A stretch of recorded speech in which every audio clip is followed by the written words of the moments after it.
పశ్చిమ గోదావరి జిల్లా పాలకొల్లు నియోజకవర్గం చించినాడ గ్రామాన్ని ఆనుకుని ప్రవహిస్తున్న గోదావరి నదిపై నిర్మించిన ఈ బ్రిడ్జికి మరమ్మతులు చేపట్టడంతో భారీ వాహనాలను బ్రిడ్జిపై అనుమతించడం లేదు. దీంతో బస్సులను బ్రిడ్జిపై అనుమతించకపోవడంతో కాలేజీ విద్యార్థులు బ్రిడ్జికి యువతలే బస్సు దిగి అక్కడి నుంచి కాలినడకన బ్రిడ్జి దాటి అవతలి వైపునకు వెళ్లి మళ్లీ బస్సులు ఎక్కాల్సిన పరిస్థితి ఏర్పడింది. గత 2 ఏళ్లుగా ఇదే పరిస్థితి కొనసాగుతుండటంతో విద్యార్థులు తీవ్ర ఇబ్బందులు పడుతున్నామని తమ ఆవేదన వ్యక్తం చేస్తున్నారు. దీనిపై మరింత సమాచారాన్ని చించినాడ నుంచి మా ప్రతినిధి నిమ్మల ఆది అందిస్తారు.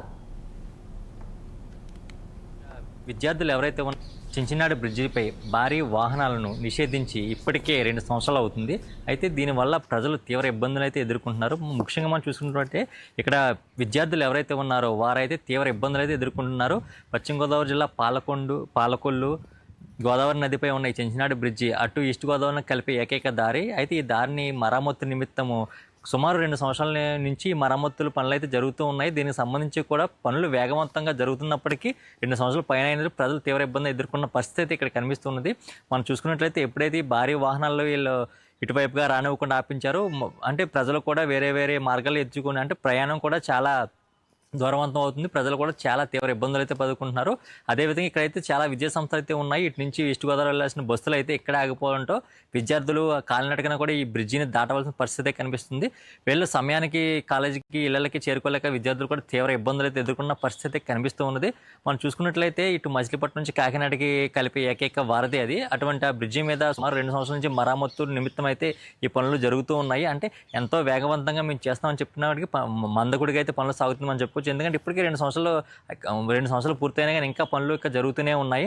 దీని మీద ప్రజలు కూడా తీవ్ర ఆందోళన చెందుతున్న పరిస్థితి కనిపిస్తుంది. ఎందుకంటే ఇక్కడ ఏదైనా అత్యవసర పరిస్థితుల్లో కూడా ఈ బ్రిడ్జి దాటి వెళ్ళాలంటే కూడా ప్రజలు చాలా భయాందోళన చెందుతున్న పరిస్థితి కనిపిస్తుంది. ఏదైతే ఈ భారీ వాహనాలను రద్దు చేయడంతో ప్రజలు కూడా తీవ్ర ఇబ్బందులు ఎదుర్కొంటున్నారు. ఎందుకంటే వాళ్ళ సమయం కూడా చాలా సమయం పడుతుంది. వేరే మార్గాల ద్వారా వాళ్ళు గమ్యాన్ని చేరుకోవాలంటే చాలా విపరీతమైన సమయం కూడా మేము వేచి చూడాల్సిన పరిస్థితి కనిపిస్తుంది. అదేవిధంగా కూడా ఇటు ప్రజలు కూడా చాలామంది కూడా ఇటు కాలినడకనే దాటి అవతల పక్కన బస్సులు ఎక్కుతున్న పరిస్థితి కనిపిస్తుంది. వాళ్ళు చూసుకున్నట్లయితే ఈ ఎండ తీవ్రతతో కూడా వాళ్ళ ఇబ్బందులు ఉన్న పరిస్థితి అంటే అటు ఎండ వచ్చినా వర్షం వచ్చినా కాలినడకనే దాటి వెళ్ళి బస్సులు ఎక్కాల్సిన పరిస్థితి కనిపిస్తుంది. ఇది ఇంకా ఇప్పటికే 2 సంవత్సరాలు అయ్యింది. ఇంకా ఎన్ని సంవత్సరాల వరకు ఈ బ్రిడ్జి పనులు పూర్తవుతాయి, ఎప్పుడు ఈ భారీ వాహనాలు ఇటువైపు వెళ్తాయని ప్రజలు కూడా ఆసక్తికరంగా వ్యక్తం చేస్తున్నారు.